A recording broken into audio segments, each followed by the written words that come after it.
भगवान की भक्ति में तीन बातों का होना बहुत आवश्यक है। प्रेम से बोलो श्री राम।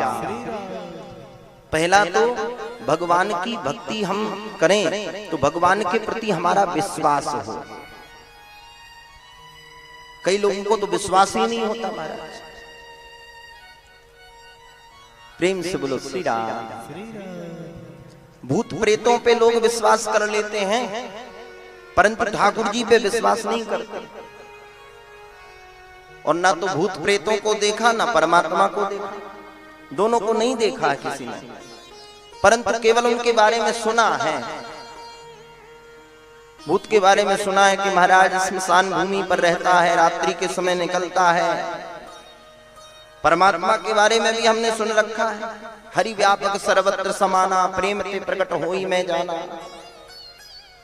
सब जगह परमात्मा का वास है, परंतु जितना हम भूत पे विश्वास कर लेते हैं उतना भगवान पे विश्वास नहीं करते। और बिना विश्वास के संसार में व्यवहार भी नहीं चलता। शरीर में कोई असाध्य बीमारी हो जावे,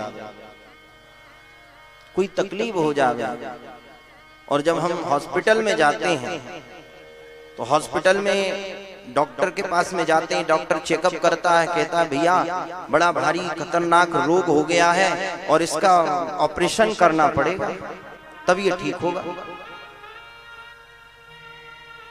आप क्या पहले से डॉक्टर को जानते हो? और यदि जानते भी हो तो जो डॉक्टर आपका ऑपरेशन करेगा उसको आप पहचानते हो? कभी देखा है? कभी उससे मिले हो? नहीं मिले हैं, कभी नहीं देखा, उसके बारे में कुछ नहीं जानते हैं।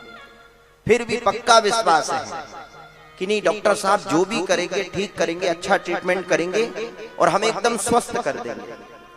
और जब हम हॉस्पिटल में भर्ती होते हैं तो पहले ही लिखवा लिया जाता है भैया ऑपरेशन बड़ा लंबा है और इसमें बहुत समय भी लग सकता है, और यदि बीच में कुछ हो जाए तो इसकी जिम्मेदारी हमारी नहीं है। हम तो पूरी कोशिश करेंगे, 100% पूरा पुरुषार्थ करेंगे, पूरी मेहनत करेंगे, फिर आगे ठाकुर जी जो चाहे वही होगा। इसके बाद भी हम उस डॉक्टर पर पूर्ण विश्वास कर लेते हैं, परंतु ठाकुर जी ने प्रतिज्ञा की है। ठाकुर जी ऐसा नहीं कहते कि मेरी शरण में आओगे, शरण में आ जाने के बाद पता नहीं तुम्हारी मुक्ति होगी या नहीं, तुम्हारा कल्याण में करूंगा या नहीं, ऐसा नहीं। ठाकुर जी तो स्वयं प्रतिज्ञा करते हैं, सर्वधर्मान् परित्यज्य मामेकं शरणं व्रज। समस्त धर्मों का परित्याग करके केवल मेरी शरणागति ग्रहण कर लो, मैं तुम्हें अभिवक्त प्रदान कर दूंगा, अभय बना दूंगा।